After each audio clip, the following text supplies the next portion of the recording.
Yesterday, we covered a story which legitimately shook me. The Democratic Senate candidate running in the state of North Carolina said in all seriousness that he might not take an FDA-approved vaccine for coronavirus before the end of the year, implying that the Trump administration could rush the process for political benefit. Cunningham's comments was just the latest strain of a deeply conspiratorial strain of elite liberalism, which is running amok through this country, best exemplified by Vice Presidential nominee Kamala Harris saying the same thing a few weeks ago. Let's take a listen in case any of you missed it.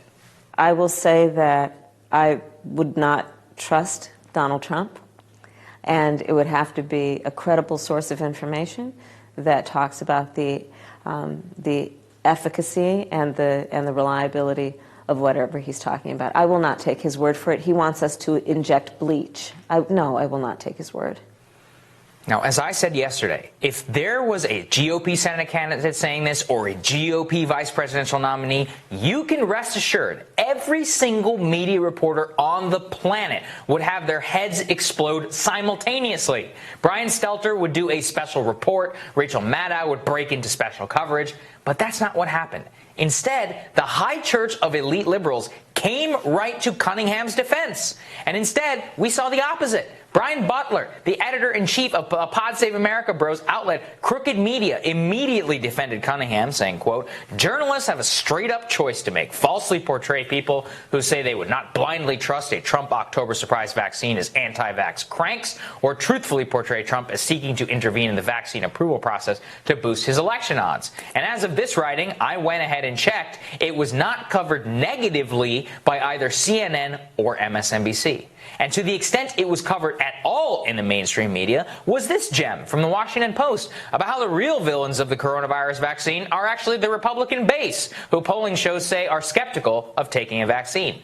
Now, Cunningham and Kamala Harris's comments come at a complete and create a strange horseshoe theory of politics in which anti-vax, anti-government kooks on the right find themselves in near lockstep with elite liberals with such extreme Trump derangement that they're actively campaigning against public health in the middle of a pandemic.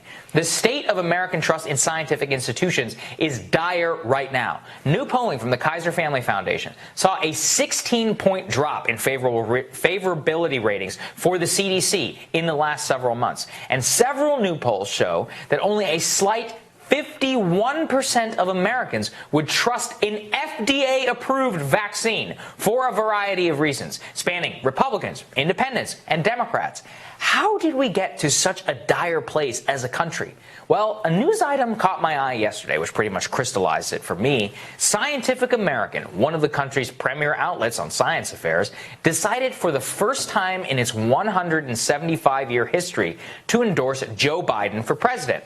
Again, this is one of the nation's most important science outlets, deciding explicitly to venture outside its realm for the first time and insert itself into a roiling political debate. You might say, yeah, Saagar, but you can't deny that Trump has done a terrible job with coronavirus. I don't deny that for a second. I probably say it here 3 or 4 times a day. But the part that Scientific American leaves out of their endorsement is that Governor Andrew Cuomo, a Democrat, had one of the worst outbreaks in the nation and condemned many elderly Americans to death with his errant order on nursing homes, that in early February, the Democratic Speaker of the House was walking the streets of San Francisco, encouraging citizens to go out and shop in Chinatown for fear of racism, not a deadly disease ravaging our streets.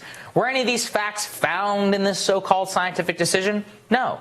Scientific America's decision to pursue this endorsement underscores an element of a leftist anti-science which has pervaded coverage this entire pandemic. When lockdown protesters took to the streets, asking that somebody take their livelihood and attempts to provide for their families seriously, they were scoffed at, derided as disgusting bigots that are putting their elderly grandmas at risk. But then lo and behold, the George Floyd protests erupt across this country. All of a sudden, every public health expert in America is on MSNBC saying, actually, protests are all good, folks, because racism kills more people than coronavirus. That's not science, it's politics. Worse, it's woke politics, perpetuated by the college industrial complex, which is rampaging unchecked throughout our scientific institutions.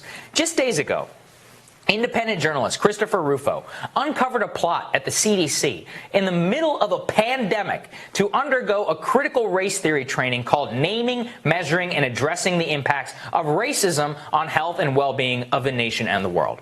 In other words, a college graduate seminar based on pseudoscience.